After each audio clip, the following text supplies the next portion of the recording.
So when Jesus had his last supper with his disciples, Yeah. he broke bread and wine. He said, "Eat this, it's my body. Drink this, it's my blood." So that is to us kind of odd, but to Hebrews it made sense. Not the my flesh and my blood part. Okay. It kind of is. So when two people come together, they're considered one flesh, Right. and they do that through sex, right? Yes, they consummate a marriage. Yeah, but it's actually done in Hebrew culture before that. They are considered one flesh once an agreement is made. Okay, yeah. That would make sense for back in the day. It would have been, yeah. So what happens is two fathers who want to arrange their Yes. kids getting married together would come together and they break bread and they drink wine.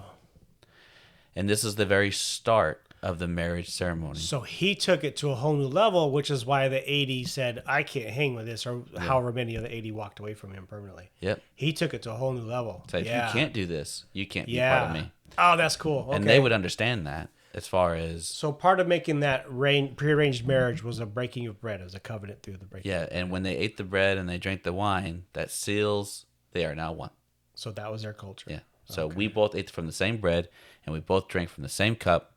This is a done deal. The parents or the kids? The fathers. The fathers. Okay, the fathers. Yeah, and then the kids do it at the marriage ceremony when At they the get marriage. married, right? I knew about the wedding one part for that, yeah. So how it works is... I didn't know the fathers did it. That's cool. Yeah, the two fathers get together and they say, my son, your daughter, right? So let's just say we're going to play the part, because I can't... It's easier if you draw it out, but since we can't draw it out, you're going to play the father of the bride, and I'm going to play the father of the son. Who has to pay the dowry? Okay. Figures you'd give it to me, Yeah, you jerk. Basically. So we come together, we break bread, and we drink wine, and that seals the deal of, yep, we're going to do this. This is how it's going to work. How it works is I go back to my son, and I tell him, your new bride can't come here until she has a house worthy of her, because she's now my daughter. You have to make a house for her. Yes, that is correct. She is my daughter now. You have to make a house for her. Yeah. The son begins to build a house, and he does not go back for the bride until his father says, it's good enough. Ah, that's so cool. So when Jesus says, I go back to prepare a place, God does not send him back until he is satisfied with the place he prepared. That is crazy, crazy, crazy. It gets even more. So the bride, your daughter, is sitting at her township, your home, with her closest friends. This is culture. This is what they do. All right. With her closest friends. It's usually around 6 to 10 of them. And they stay together until she gets married. And what they do is every single day, for sometimes up to 2 years, they watch for the son to come back to get her. They sit there on the parapet on the top of the buildings, where the flat roof. Correct. And they just watch. Every single day. They go there, watch it, nothing. Wow. And they're not watching to see him. They're watching for the signs of his coming. Because what happens is they're traveling through the desert. He'll come down the way, and they can alert see him. dust kicking up. They see the signs that he's coming. And they rush down and they tell the bride, get ready, he's coming. That's the signs crazy. The signs of him coming are on the horizon out there. I see them. That makes the oil lampstand story so... Because that one always... Even when it's explained to me, I'm like, this is stupid still. I don't understand. You got to be prepared. That's crazy. It takes 5 to 10 days, the time that they see the signs of his coming to get her, to when he arrives. Yeah, because you wanted to build your home to where you could see any enemy arriving early enough to react. Correct. Yeah. So... or to keep track of your animals. And then when he arrives, he can't, the bride gets completely ready. And they throw a week-long party. Okay. And so the whole marriage ceremony, the actual wedding ceremony, is a week long. It's 5 days long. That's awesome. And what happens is the first night, they get married. Right as soon as he comes through that door, they're getting married. The rabbi's there. Okay, so he's bringing everybody with him. His whole entourage is with him. Okay. They get married that night. They consummate the marriage in the tent. They spend the 5 days there, and then he brings her back home to her new father. Yeah. Because they're now one flesh. So this kind of... yeah. So That makes so much more. when I Jesus see. breaks the bread with his disciples, that's what they are thinking about, because that is the whole act. Well, again, we are You're the eating this yeah. bread and you're drinking this wine with me. We're sealing the deal. We are the bride of We're the Christ. bride of So all of Christ. that made sense to them wholeheartedly. They didn't And even he have to goes, question it. I'm going back to my Father to prepare a place. Oh, that's so freaking crazy, dude. That's so cool. See, this is why I like to send you my notes ahead of time, because then you would, like, if you would have been like, oh, wait, I have this, I mean, you knew this one, so it didn't work. It didn't But matter. it But ties it all together for what you're talking about. that is so crazy. And so when Jesus sees John, he says, there's an open door, come up to me. Yeah. That's the doorway to the hut where they consummate the marriage. That's That's so basically crazy. saying, you're in, buddy. We're together now. Ah, that's so cool. We're one. That's a great way to end this one, because I didn't have a good ending for it, as you could tell. I planned this all along. Yeah, so when you take communion, Yes, when you Have take that in your communion, mind. it is a huge yes. that's why Jesus said, if you have anything against anybody else, go take care of it Yep. first. Go take care of that first, then come break and do communion. Because communion is is you remembering the fact that you are Promised. you're bought and paid for. Yeah, 'Cause you're when bought two and paid fathers for, get yeah. together, that's what they're doing, the money Yep. deal.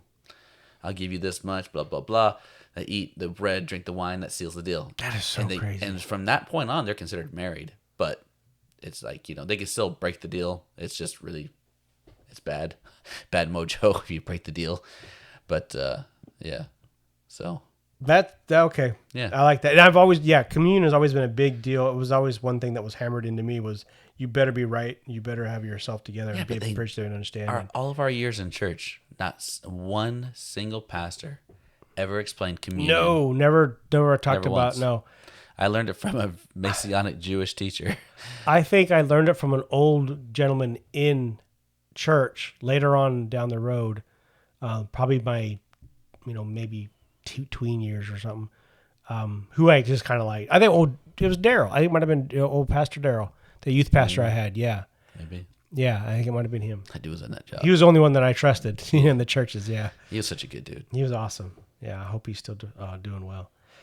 Well, anything else you want to add to that? Because that was kind of a great way to close out something that I butchered No, for the past hour. Yours was all in line. I mean, it flowed great.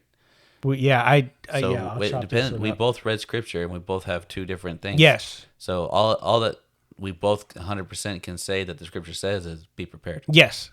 So Look for the coming. what we have both done is what people have been doing for a very, very, very long time.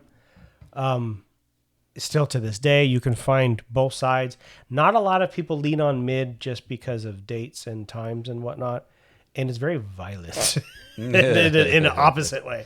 It doesn't really, and the reason that mid doesn't work is because the 7 years isn't fulfilled. It's only a 3.5 year mark. And then he comes down to the 3.5 year mark and takes over basically. So there's a lot of people They that have don't. scripture that backs up their version because it says They do have God some that cuts it does. in half, because if he didn't, there would be no The people left on the earth. Australian / New Zealand. I love his channel. I don't watch it very often. But when I see it, I'm kind of like, I like what he's doing. He does the cartoons. It's called Bible Animations, I think. He switched from post to mid because his pastor had told him some stuff. So he did a video on mid. I recommend that one. That will give you some scripture and some insight. Again, be ready is the number one thing spoken throughout the New Testament, and a lot in the Old Testament too, as far as saying this. A lot of the Old Testament tells you what's going to happen in the New Testament, saying, hey, remember that? You need to be ready for it. Be ready. Christ is the only way to get through to the Father. And if you believe in Jesus, you're already married to him. Bought and paid for concept. And then Don't again, walk away. Don't break that deal. yeah, just hold fast, hold strong. You're going to screw up. I'm a testament to every second of that, let me tell you. Yeah. And And go if Jesus forward doesn't from come back before the whole tribulation thing, just don't take the mark, man. Stay strong. yeah, you're going to notice a lot of changes in the world, but you're not going to be surprised of them because you've been reading all of this. Yes. And the scriptures that I gave you, or that he gave you last week, and the ones that I gave today will pretty much fulfill a whole lot of what's about to come. I think between the two, we kind of covered everything that's there to come. But again, you got to dig into the Word. I highly recommend you write these scriptures down. I hand wrote them. I have a binder here with like page, but I couldn't read them because that's me. Retyped them And then to put them in the PowerPoint, I copied and pasted them from Bible, a Bible that I have online that I had purchased. So again, I won't have them memorized because my brain doesn't work, but I'm familiar enough with them where I can say, hey, we're going to do this. So with that, I'm going to say goodbye. Thank you for joining us this week, and we'll see you next time.